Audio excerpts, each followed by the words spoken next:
Ready start. भारतीय reserve bank यानी RBI ने एक बार फिर कर्जदारों को राहत पहुंचाने का प्रयास किया है।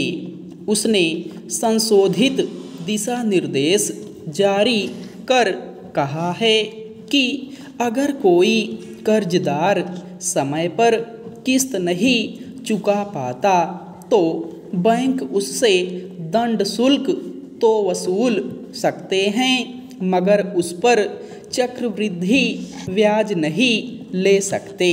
हालांकि यह निर्देश नया नहीं है। अप्रैल में ही इसका प्रस्ताव आया था और मई में आरबीआई ने दिशा निर्देश जारी कर कहा था कि बैंक दंड शुल्क पर चक्रवृद्धि ब्याज न वसूलें, मगर बैंकों ने इस पर अमल नहीं किया, जिसके चलते आरबीआई को संशोधित दिशा निर्देश जारी करने पड़े हैं। दरअसल कोरोना महामारी के बाद बहुत सारे लोगों की आमदनी घट गई है। बहुत सारे लोगों के रोजगार छिन गए। फिर महंगाई पर काबू पाने के लिए आरबीआई ने रेपो दरों में बढ़ोतरी कर दी। ऐसे में जिन लोगों ने मकान, दुकान, वाहन आदि के लिए कर्ज लिए थे, उन्हें किस्तें चुकाने में दिक्कतें पेश आने लगी। बहुत सारे लोग आज भी किस्तें चुकाने में विफल हो रहे हैं। ऐसे में बैंकों ने दंड शुल्क को अपने पूंजी निर्माण का जरिया बना लिया। उन्होंने दंड शुल्क पर भी चक्रवृद्धि ब्याज वसूलना शुरू कर दिया। इसे लेकर ग्राहकों ने शिकायत दर्ज कराई और आरबीआई ने इस पर गंभीरता दिखाते हुए दिशा निर्देश जारी किए। दरअसल किस्तें न चुकाने पर दंड शुल्क का प्रावधान इसलिए किया गया था कि ग्राहकों को कर्ज चुकाने को लेकर अनुशासित किया जा सके। दंड शुल्क को मूलधन में शामिल नहीं किया जा सकता। बैंक किस्त की राशि का 1 से 2% तक दंड शुल्क लगा सकते हैं, मगर बैंकों ने इसे अपनी पूंजी निर्माण का माध्यम समझकर दंड शुल्क पर भी ब्याज जोड़ना शुरू कर दिया। यह कारोबारी नैतिकता के भी खिलाफ है। हालांकि यह प्रवृत्ति भी नई नहीं है।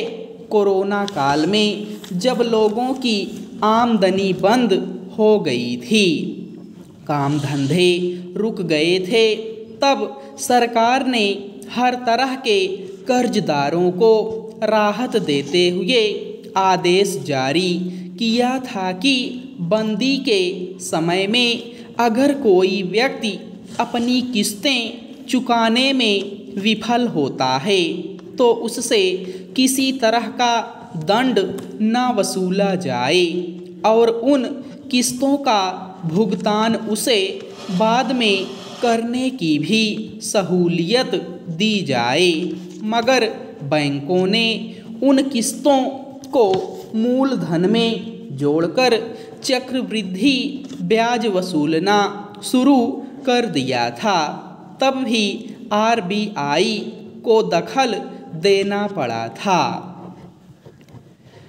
दरअसल बैंकों का कारोबार ही इस बात पर टिका होता है कि वे ग्राहकों को अधिक से अधिक कर्ज देकर उनसे ब्याज वसूलें। इसलिए बैंक ग्राहकों को कर्ज देने का प्रस्ताव देते रहते हैं, मगर उस कर्ज के पीछे ब्याज जोड़ने में वे जिस तरह की मनमानी करते देखे जाते हैं वह बहुत सारे कर्जदारों के लिए समस्या बन जाती है। किस्तें ना चुकाने पर दंड शुल्क वसूलना तो नियम के मुताबिक जायज़ माना जा सकता है, मगर उस पर फिर से ब्याज जोड़ देना उन पर दोहरा दंड बन जाता है। वैसे ही रेपो दरों में बदलाव के बाद बैंकों को थोड़ी रियायत मिली हुई है कि वे अपनी ब्याज दरों का निर्धारण खुद कर सकते हैं। इसलिए वे प्रायः रेपो दर के अनुपात में अपने कर्ज पर ब्याज की दरें कुछ अधिक ही रखते हैं। इसके बावजूद अगर वे दोहरे दंड की प्रक्रिया अपनाते हैं तो उसे किसी भी रूप में उचित नहीं कहा जा सकता।